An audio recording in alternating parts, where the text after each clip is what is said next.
Can you tell me what you consider the greatest innovation in the last 20 years? Yeah, there's probably been several, but I would say, at least in the clinical realm, some of the best ones have been the ability to develop management programs for reproduction. I mean, the timed AI programs, the synchronization programs have been huge.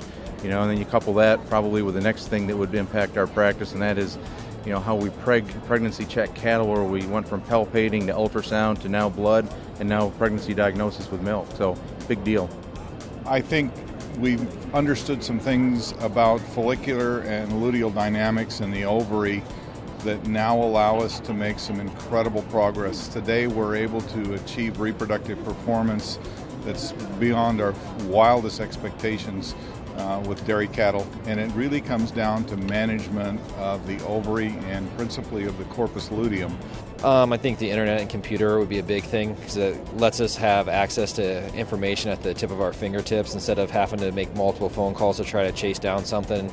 We have all kinds of listservs and can get on PubMed and find information just as easy in a matter of minutes instead of hours to days. I think it's got to be the computers and what we do with the computers and stuff. A lot of the stuff that we use computers for with teaching, and then of course in the field, etc. And it's changed the game.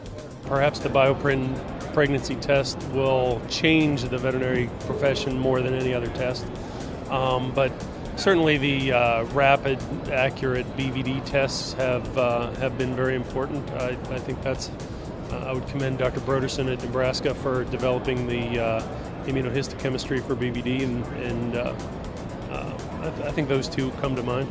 The extensive use of ultrasound in dairy practice and the development of a lot of portable units for use in bovine herd health situations where we're able to make a lot of decisions as far as reproductive management, and it's really influenced the way that we practice bovine medicine out in the field.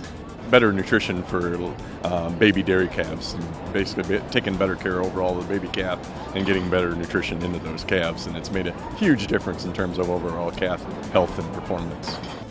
I would say it probably has to be diagnostic ultrasound, diagnostic imaging, for a whole host of reasons, both in food animal practice, equine practice, small animal. It's been probably the biggest innovation. So what are some specific ways that's changed the field? Well, at this particular meeting, a big part of it's really interesting. They talk about using diagnostic ultrasound for diagnosing and confirming the severity of bovine respiratory disease in post-wean calves. That's really interesting.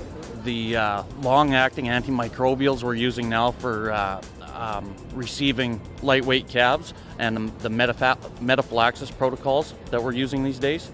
That's a kind of a new thing going on, and has really changed the way we do things.